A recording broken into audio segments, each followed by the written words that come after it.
You're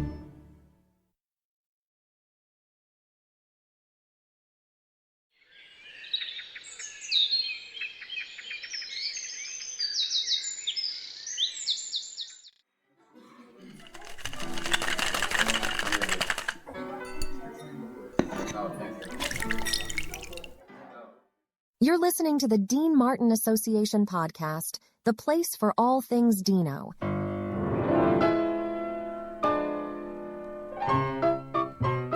In this episode, we're going to be chatting about the Nashville Sessions album, and Elliot will be talking with singer Gary Williams. Welcome to episode 4.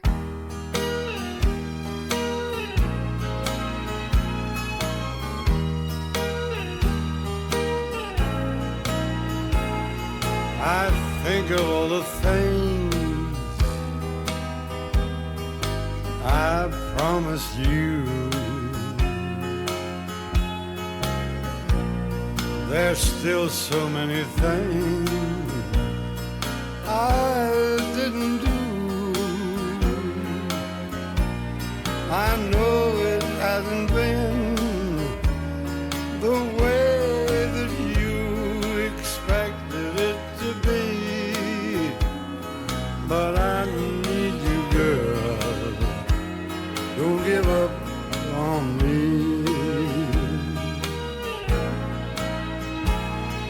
It never crossed my mind what you go through,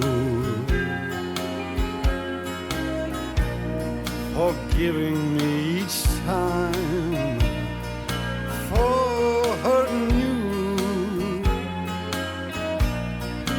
I guess a foolish man just takes for granted that's how it should be, but I need you, girl. Don't give up on me. You make up for all the bad in me with all the good in you. All the wrong I've ever had in me can't match the good in you. So maybe given time, I'll come around to what I ought to be, but I need you, girl. Don't give up on me. So maybe given time, I'll come around to what I ought to be, but I need you, girl. Don't give up on me.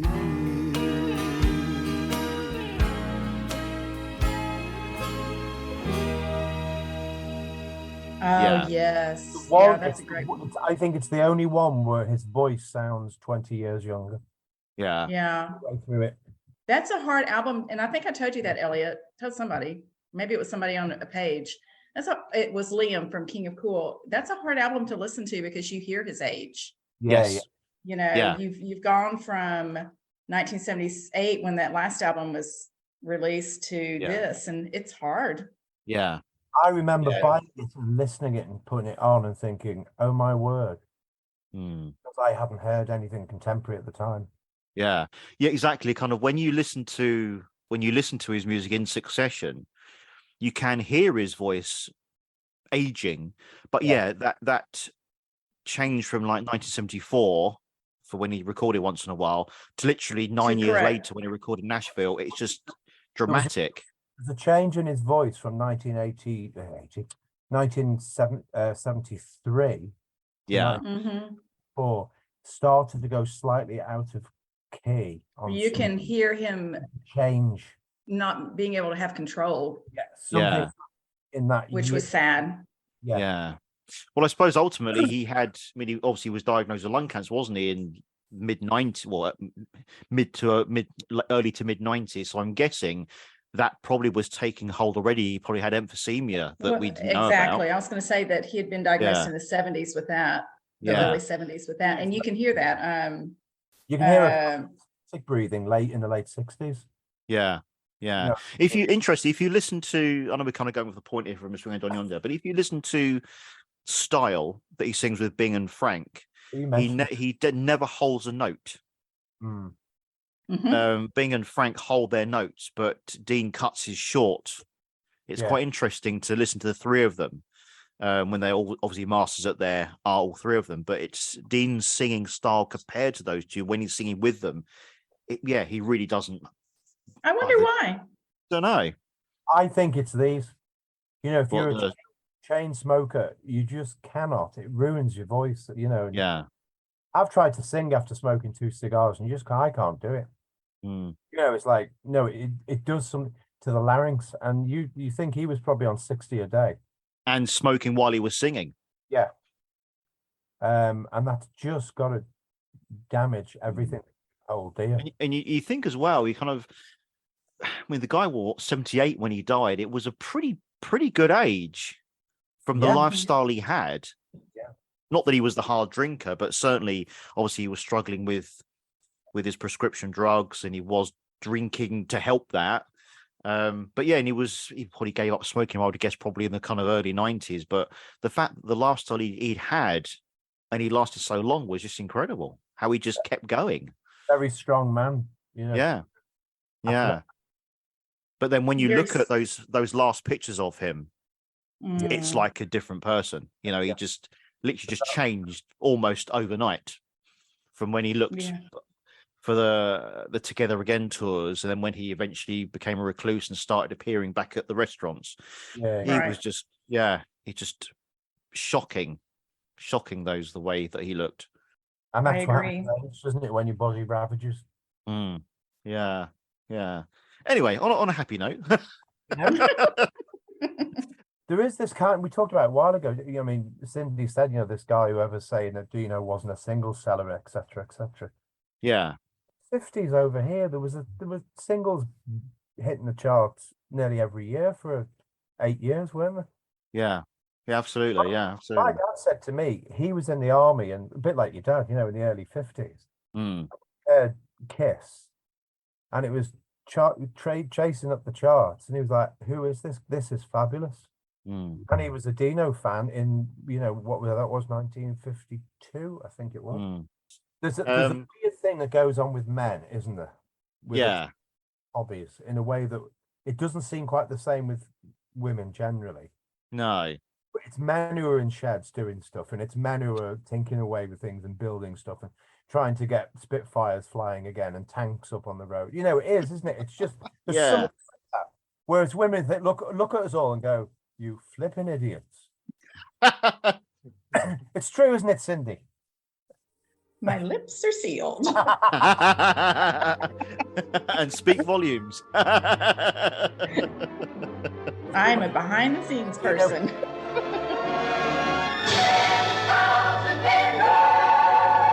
If you're a special kind of dreamer with a dreamer's point of view, you need 10,000 bedrooms at least to do all the dreaming you've got to do. And if you want a special rainbow splashing across your skies of blue, you need 10,000 bedrooms at least. And just watch those rainbows come into view. Who needs a living room, a kitchen or a sunroom? All I need is a bed for my head, and they're all combined in the one room.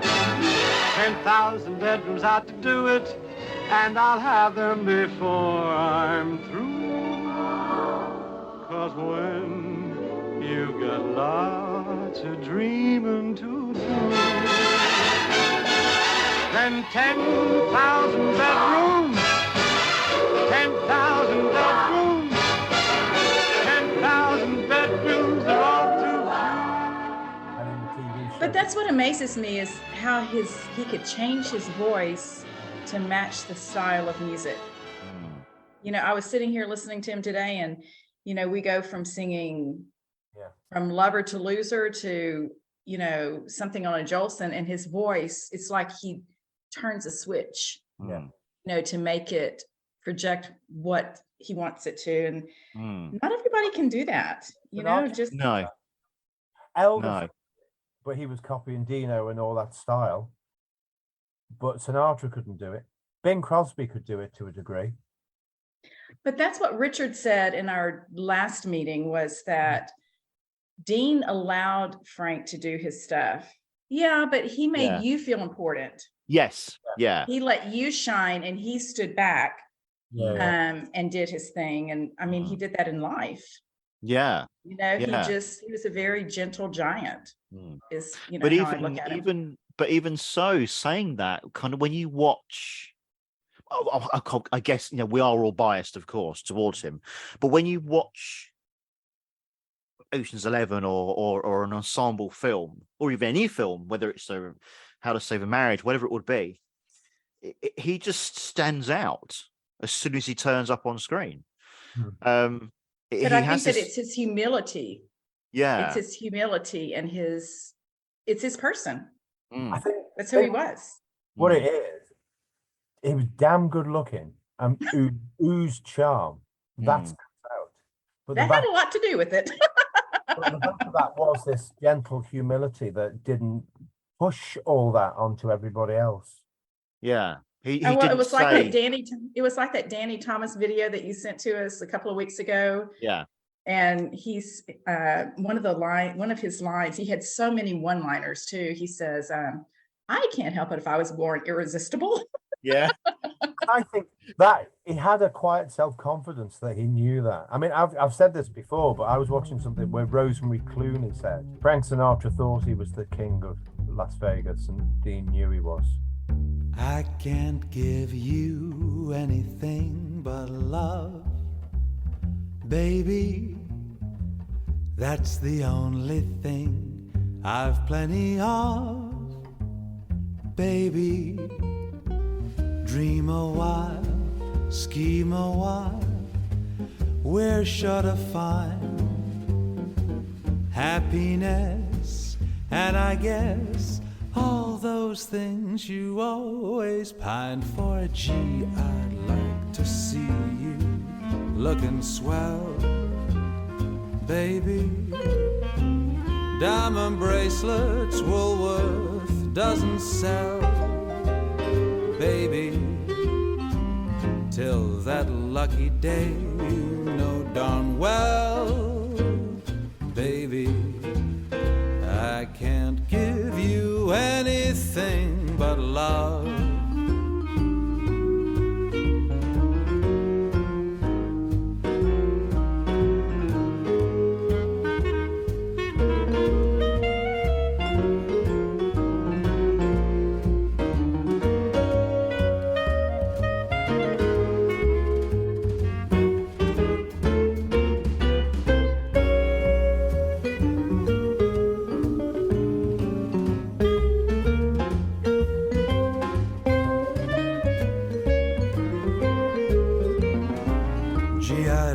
To see you looking swell, baby. Diamond bracelets Woolworth doesn't sell, baby. Till that lucky day, you know darn well, baby, I can't give you anything but love. I can't give you anything but love. I Can't Give You Anything But Love there, performed by Gary Williams, who I'm delighted to say is with us now. Gary, welcome to the show. I'm so thrilled to be here, Elliot. Thank you for having me. No, you're very, very welcome. Now, tell us your link initially with a certain Mr. Sinatra. Well, the main link that I have, I mean, my main association to Sinatra is, I guess, from when I played the part of Sinatra in the West End's Rat Pack show. But actually, it goes back much further than that for me, because I was a bit of a weird kid, really, sort of, when all of my friends were listening to whatever was in the charts in the sort of late 1970s, which probably would have been Billy Idol or somebody like that, I was listening to Dean Martin and Frank Sinatra and all the rest of those great singers. Actually, the first album that I ever bought was the Pasadena Roof Orchestra. You know when people and they sort of, what was the first record you ever bought? It's always something cool, isn't it? It's always something like Zeppelin or something. Mine was the Wombles. Well, mine was the Pasadena Roof Orchestra, so I think actually, you win. Wombles, You win that one. I don't know. Wombles is probably super cool now. It's probably the definition of cool.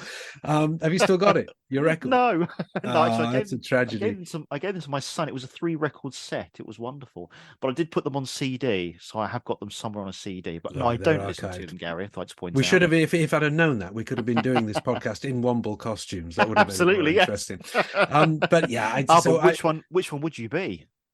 My knowledge of Womblehood is not as general as I just know of the Wombles, but this is a separate podcast. It is, isn't it? Yes, we've gone off on a tangent. We've only just started. So yeah, Pasadena Roof Orchestra. Yeah. Listening to all of this classic stuff. Do you know what it is, Elliot? I was always drawn to lyrics. I was always drawn to songs that, it sounds so old-fashioned, but songs which sort of tell a story, songs which take us on a journey. And I always, as a kid, I remember listening to those kinds of songs and just being, I suppose, having this vivid imagination and picturing what the lyricists had in mind, when they wrote the thing.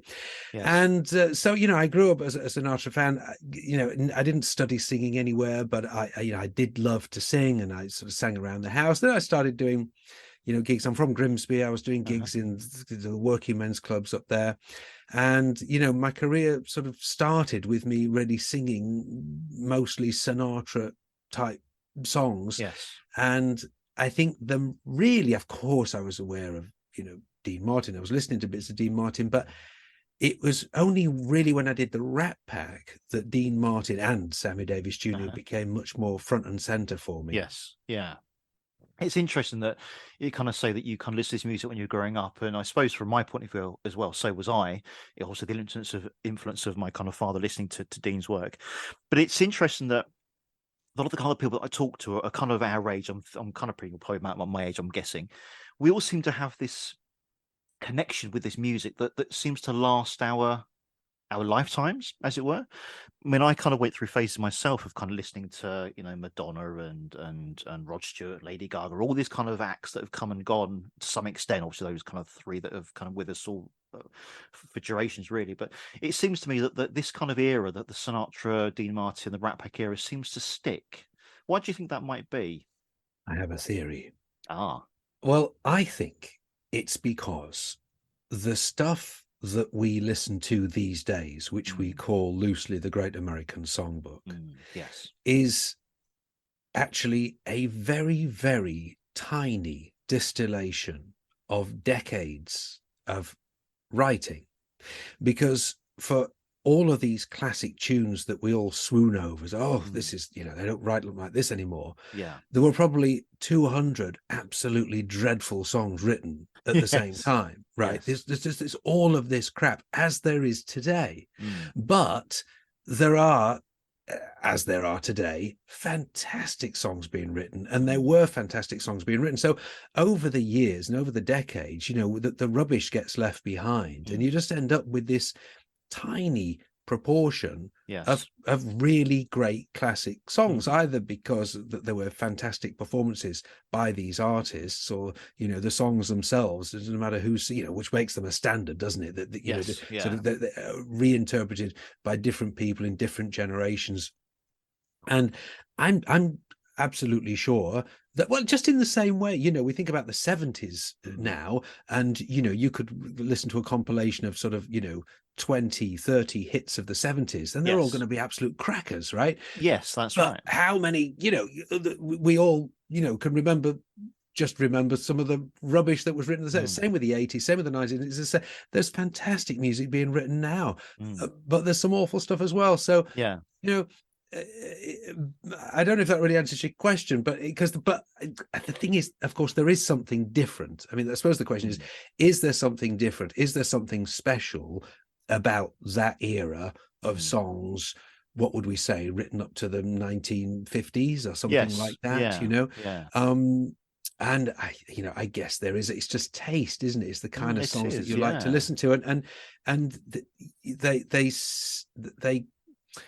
they recall a time where perhaps a simpler time. There's where there's, I think, generally, not always, but generally speaking, a more sophisticated lyricists weren't sort of dumbing things down, and nor were the musicians, nor were the arrangers. I mean, there's a lot of the songs that we love to listen to now that were written back then. I mean, I was listening the other day to Sinatra's Great Songs from Great Britain, arranged by Robert Farnon, and it's just exquisite writing, as so much of that stuff was. And I think these days there's perhaps less emphasis on that. I mean, that sort of seemed to be the norm, wasn't it? One of these great stars would go into the studio and it would just be beautifully produced like that. These days there's different ways of producing music, which is simpler, not as sophisticated, still great, if that's what you're into.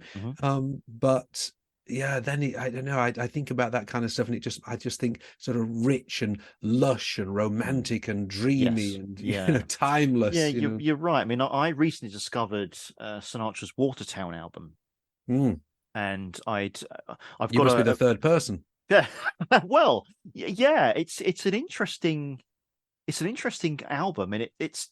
To be honest, if anybody saw my performance and said that was interesting, you need it. If you're a fan of it, Elliot, you've got to come up with a better word than interesting. But I don't think I am, though. I was intrigued by it, and I wonder what I like about Sinatra. I suppose it kind of probably Frank was a storyteller when it came to singing, and I could see the concept of Watertown was a. Well, it's sort of the album, if I remember, it's a long time since I've looked at it, listened to it, and thought about it. But as I remember, Watertown is a fictional place, and this album is a sort of, well, I don't know if you could call it a suite of music that's sort of dedicated to telling the story of this place, like a complete, almost like a movie on an album. Yeah, I mean, it was a daring kind of experiment for him, but it clearly didn't sell, and isn't one of his most popular ones. But interestingly, when I lived in Croydon, there was a nightclub called Sinatra's, spelt with a C, that was owned by Max Bygrave's brother. And next door to Sinatra's, and the penny only dropped when I bought this album. Next door to Sinatra's was a smaller, more elite nightclub called Watertown. Yeah, there you go. Nice. Never occurred to me maybe that was just a coincidence, or maybe there was a lot of sophisticated Sinatra fandom going on. Yeah, possibly in Croydon. I doubt it, but there we go. You never know. Sinatra spelt with a C is a bit of a worry, isn't it? Yes, I think perhaps because he might have sued otherwise. I'd imagine. Yeah, and if he did sue, it's not. We don't even pronounce it like a sir. It's Sinatra. Sinatra, yes. Completely nothing to do with you. All I remember of Sinatra's, the nightclub, was a sticky carpet. It was horrible. Anyway, that was every nightclub in Croydon. Well, that's very true. That's very true. So, kind of getting back to you and your eventual appearance. Thank God, it's been ages. As a rat packer. How did you get to work with the guys for Flying Music? I was already doing my thing as a band singer. I was a cabaret singer, a band singer. It's surprising how quickly things happen, really, because it's fun looking back at, how did I get that gig? Because you can work it back, and it's not that many steps. I was working with the Sid Lawrence Orchestra. I'd done a friend of mine in Hull promoted a concert to sort of really launch my career with the BBC Big Band. From there, they asked me to do a Pebble Mill. Do you remember Pebble Mill at One? I remember Pebble Mill at One. Yes, I remember. Yes. So I did that. I was seen by somebody from the Sid Lawrence Orchestra. They hired me. Yeah. The trombonist from one of the trombonists from the Sid Lawrence Orchestra was also working for the John Wilson Orchestra, and then I started working for them, and it was all about that time. My manager, he was, had a history with Fly Music, and that's when the show was, they were putting that show together, and then eventually I got the call. I wasn't by far from the first. I think Louis Hoover may have been the first. I think he Sinatra. was, yes. And then, of course, it ended up being Stephen Triffitt, who was just so good. And I remember the first time that I saw, because when I knew I was going to be in the show, so I went to watch it a few times. It was on at the Savoy Theatre, I think, at that time. Yeah. I'm not sure. But I remember just being so impressed by Stephen. I mean, it's just, the mannerisms. I mean, it was just so impressive to me. And I'd never really done any work like that. I'd always just been me. In fact, as a cabaret singer, the whole, the whole thing is to be as much yourself and as natural as possible on stage, which is a whole sort of skill in itself, because a lot of musical theatre performers do musical theatre because they're terrified about being themselves on stage. Right? So I was going to ask you actually about that. It was obviously you sing as yourself predominantly now after, is it 14 plus albums that you've released? Yeah, something like that. And let's say yes. Yeah. And you've obviously you've done Sinatra, and you're doing another Sinatra show, aren't you, soon? Well, I so every show I do has got a bit of Sinatra in it, with most of them. Yeah. So but obviously you don't perform as Sinatra anymore, do you? Well, do you know, I never really did. You see, when I'd never done, it's something I realized very, very quickly when I started, because I'd always loved Sinatra. I'd always singing his stuff. Yeah. But I very quickly realized that if they said, ladies and gentlemen, playing the part of Frank Sinatra, direct from the bar, Mr. Frank Sinatra, if I was introduced as a, Sinatra tribute act or, Sinatra impersonator, I'd already lost before I'd even started, because I cannot. I'm never going to come anywhere near the talent and the voice and the presence of Frank Sinatra. So if you're a Sinatra fan, I mean, talking personally, I mean, if somebody comes on, they're introduced or they're sort of pretending to be Sinatra, I'm just going to sit there thinking, well, you're no Sinatra. I'm just going to be thinking the whole time, oh dear, dear me, But I found very quickly that if I wasn't introduced like that, if I didn't build myself like that, and I came out, sang a couple of Sinatra songs, and then I said, look, obviously, I'm not a Sinatra impersonator, but I'm a fan, I'm an aficionado. I love this stuff. I passionately, he's my hero, and this is my tribute to him and his music. Yeah.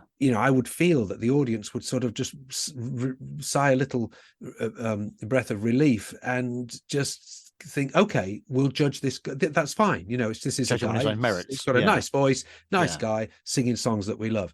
And that for me was the way to go. So when I was in the Rat Pack, I mean, I tried to sort of put a few Sinatra-isms and stuff in my. I was aware of it and sort of some of those Sinatra gestures. But it's funny because the director of the show would always be saying, no, we don't need a Sinatra impersonator. We just need you to capture the essence. But of course, as soon as I stopped doing those things, it'd say, well, can you get a bit more of the essence? And you say, well, you want an impression then? You say, no, it's not an impression, because they didn't want like a cheap kind of, I don't know, lookalike, thing, and they wanted it to come from the right place. But, I mean, somebody like Stephen Triffitt just, would look and would really embody that. Oh, it's incredible. It's absolutely incredible. Yeah. I mean, I've met them a few times. I actually worked with the Definitive Rat Pack guys some years ago. And when I first met Stephen out of costume, he literally was a completely different person. And it was incredible how he could switch from being Frank to being Stephen. It was quite astonishing. Yeah, it's impressive. Yeah. Whereas for me, it's a much shorter journey between me and Frank.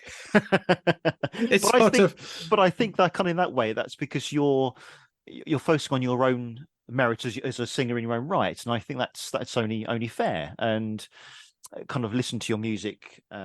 You certainly have a unique way of singing. I kind of really like the way you kind of.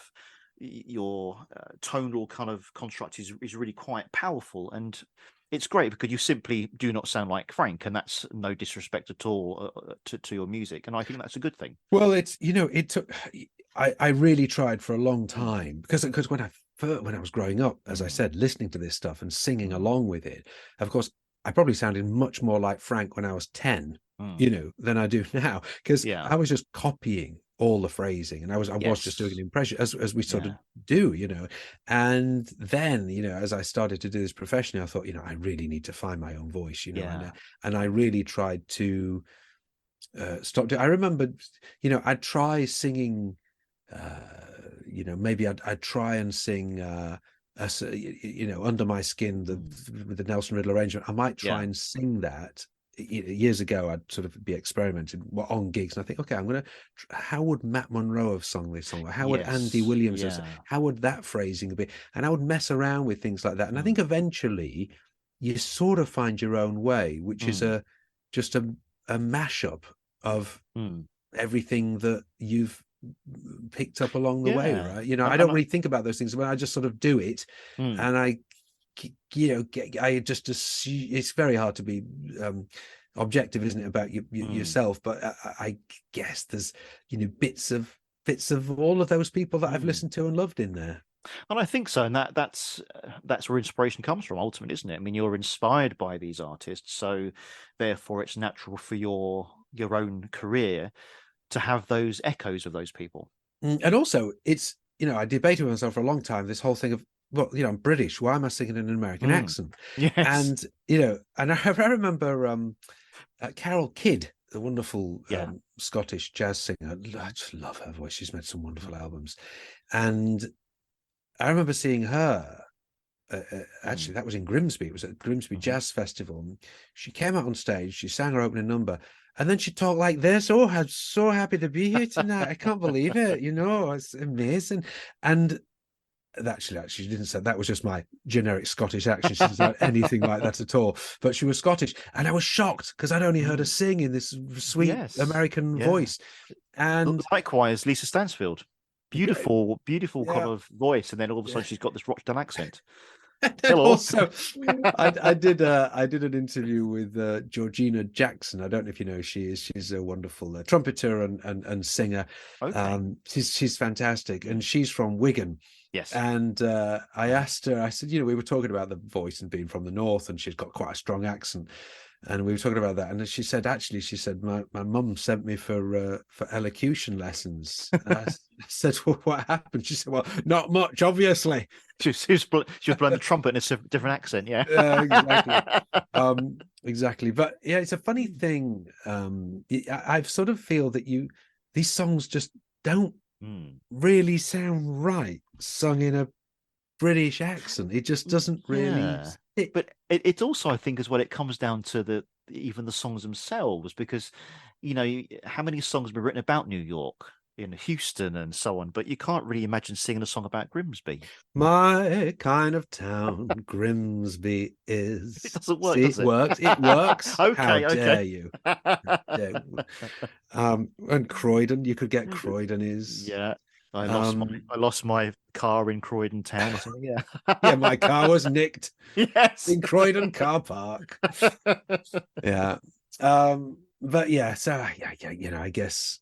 I mean, fortunately, it's one of those things that I don't really think about now. I just sort of get on with it. But I used to agonize about all those kind of details, But I suppose that, again, that's a learning curve for you. When you were finding yourself, finding your feet, I suppose it's natural for you to have those kind of angst moments of what are you doing and why you're doing it and how should you be doing it. But I think now that you've kind of come into your own, you've been in the business for a good few years now, that it does become second nature to you to become Gary Williams on stage. I mean, is the Gary Williams on stage different to the Gary Williams not really dressing room, or no? And I always think that, I mean, I don't know if you know, but I wrote a book on sort of stagecraft called Cabaret Secrets, and what I talk about a lot when I mentor a few people and I teach, and I always say when I'm on stage, it's sort of a heightened version of me, but it's definitely me. It's the same me that if we were at a party Well, actually, it's the same me that you've got now, because I'm sort Yeah. of performing now, right? Because Yes. we're both kind of on, right? And we're Yes. being alert, and we're trying to be funny, and we're listening, And it's same if you're at a party and you're talking to friends, and you suddenly realize you've got, I don't know, there's 2 or 3 people listening to you, and you've told a joke, and they're all laughing, and you think, I'll tell another joke, or Give me a whatever.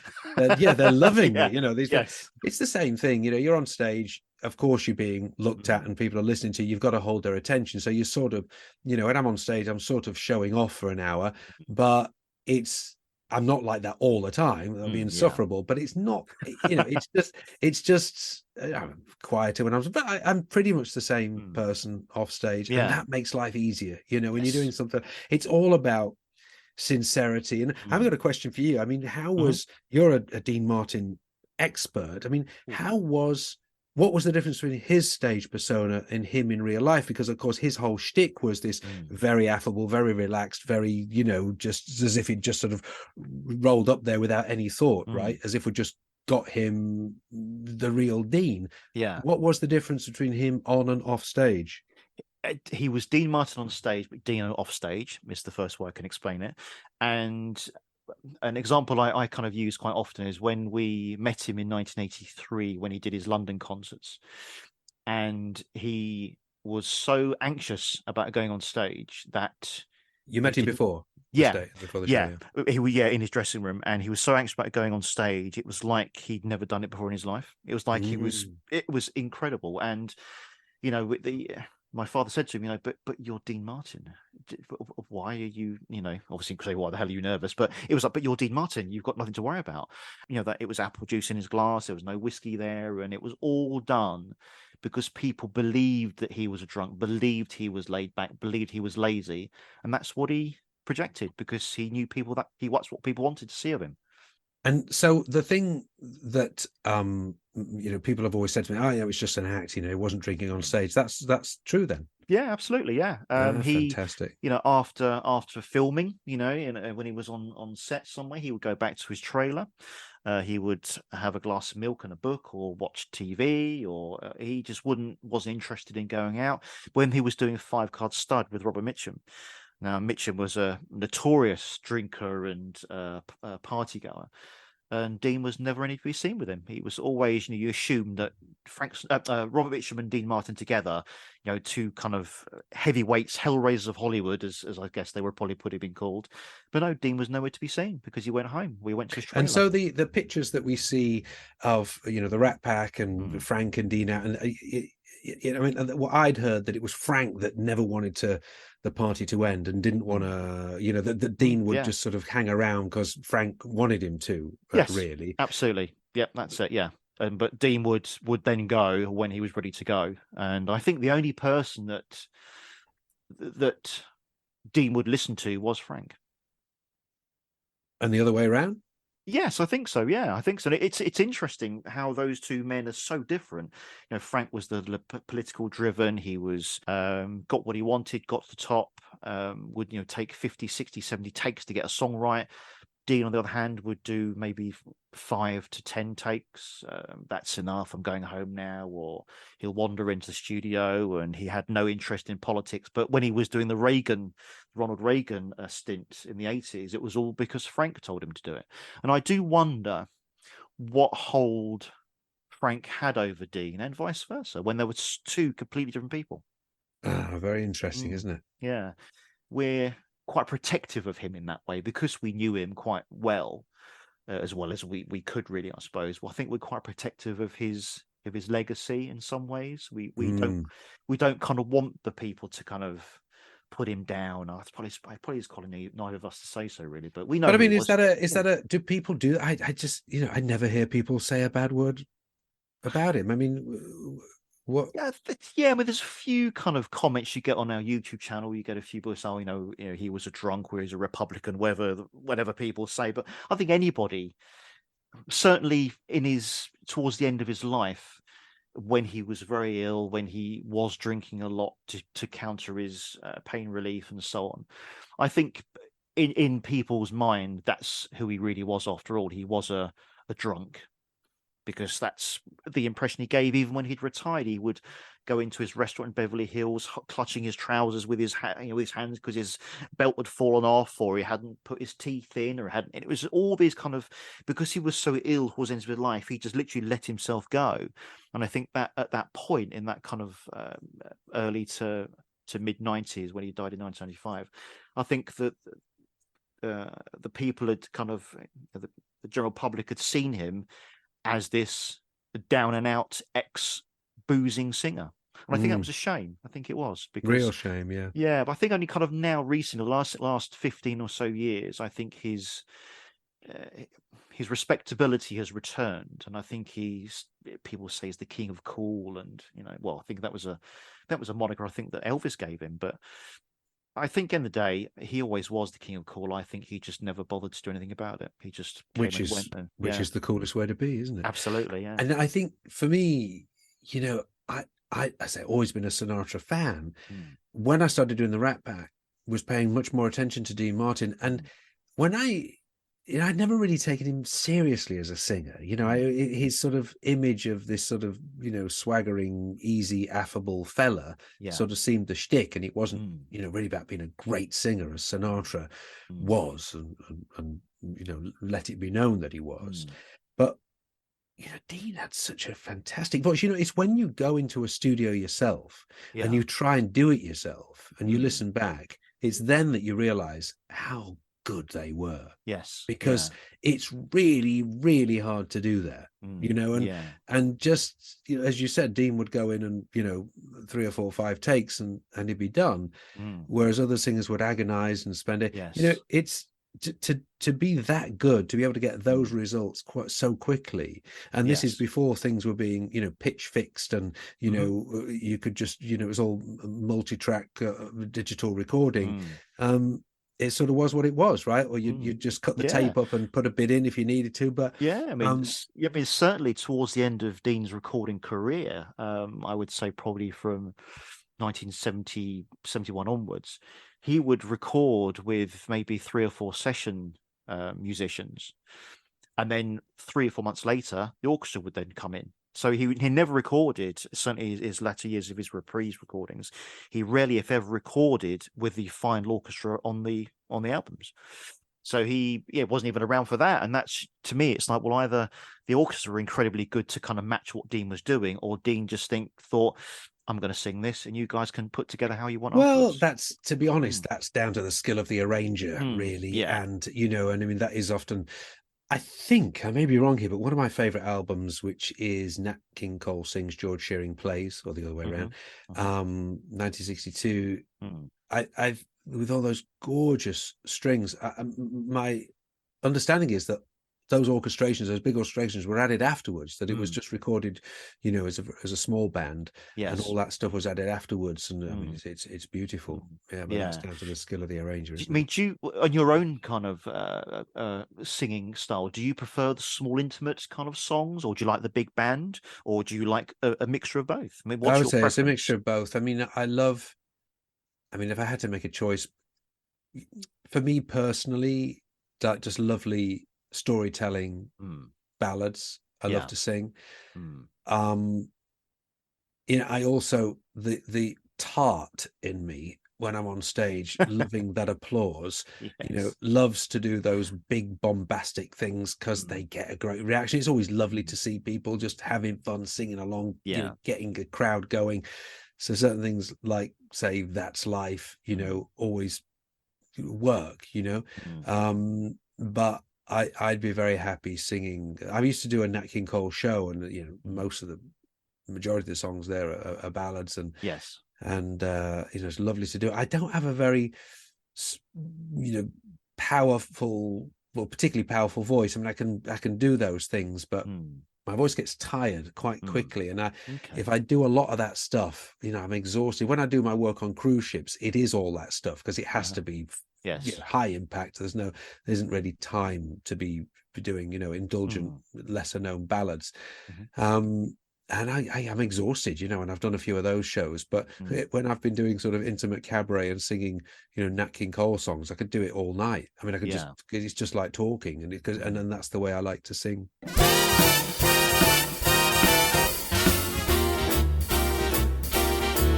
How lucky can one guy be? I kissed her and she kissed me. Like a fella once said, ain't that a kick in the head? The room was completely black. Oh, I hugged her and she hugged back. Like a sailor said, quotes, ain't that a hole in the boat? My head starts spinning. I go to sleep and keep grinning. If this is just the beginning, my life is gonna be beautiful. There's sunshine enough to spread. It's just like the fella said. Tell me quick, ain't love a kick in the head? Volare,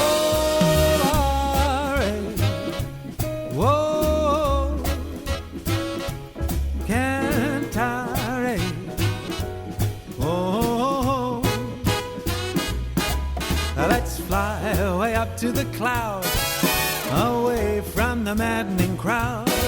We can sing in the glow of a star that I know of, where lovers enjoy peace of mind. We can leave the confusion and all disillusion behind. Just like birds of a feather, a rainbow together we'll find. Volare, whoa, cantare, oh, no wonder my happy heart sings. Your love has given me wings. No wonder my happy heart sings. Your love has given me wings. Your love has given me wings.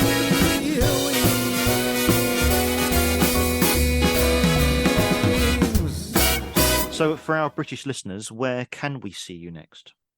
Well, it depends, of course, when people are catching this fine podcast. April in 2023, I've actually got a lovely concert in Liverpool with the Royal Liverpool Philharmonic Orchestra, and that it's called the Great American Songbook, and it is including actually amongst other things a Dean Martin medley, which I recorded on an album I made a few years ago called Legends, and we've had it sort of expanded or fully orchestrated for that magnificent concert orchestra. So that's exciting. And, you know, people that know me in London, I think know me best for my Christmas shows. And I know we've got a long way to go yet, but believe it or not, I'm already thinking about this year's Christmas shows. It's a big thing for me doing the Christmas shows in December. I work at a place called the Crazy Cocks, which anybody living in London and enjoys music might know.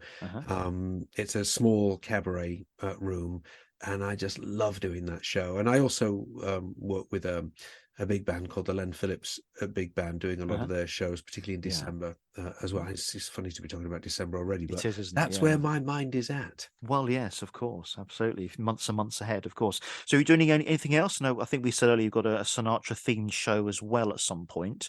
Is that something you've done, or? Yeah, there's a well, you know, I do a couple of Ronnie Scott shows a year. The next one's in June, and I always call that show sort of That's Life, and it tends to be there's a smattering of Sinatra songs and other stuff as well. The show that you're talking about is called Sinatra and Friends, which I've started doing at a place called the Crypt at St. Martin in the Fields. Oh, I've been there many times. Yes, it's a great little place.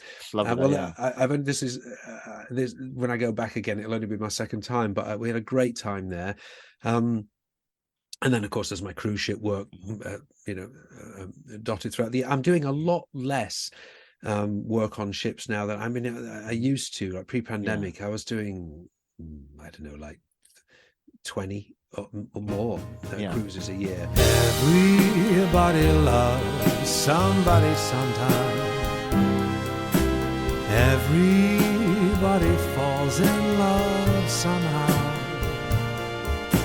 Something in my heart keeps saying my sometime is now. Everybody finds somebody someplace. There's no telling where love may appear. Something in my heart keeps saying my someplace is here. If I had it in my power, I would arrange for every girl to have your charm.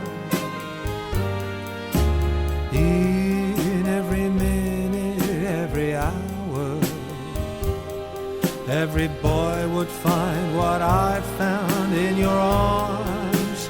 Oh, everybody loves somebody sometime. And although my dream was overdue, your love made it well worth waiting for someone like you.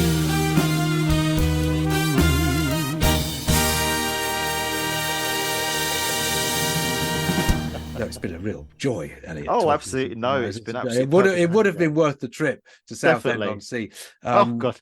Well, thank you very much for joining us, Gary. It's an absolute pleasure. Hopefully you will come back and talk to us again at some point, perhaps at Christmas when we do our Christmas episode. That would be lovely. That would be lovely if you'll have. Let's leave it there. And thank you for your time today, Gary. Thanks, Elliot. Have a great day. Thank you. And you. That brings this edition of the DMA podcast to a close, so it just leaves me to say thank you to Gary for joining us. Gary's book, Cabaret Secrets, is available now from all good bookstores. Please also visit garywilliams.co.uk. I'd also like to thank Cindy and Ron, and of course you, for listening. Please join us next time for episode 5, when we'll be chatting with actor-singer Mark Adams about his career and performing as Dean Martin, and we'll also be talking about Happiness is Dean Martin, and we don't just mean the album. You've been listening to the DMA Podcast, a Shaken Not Stirred and Memory Hive production for the Dean Martin Association. The DMA Podcast is copyright Memory Hive Productions and is a not-for-profit project. There are no financial incentives or fees payable to any contributor, guest, or performer.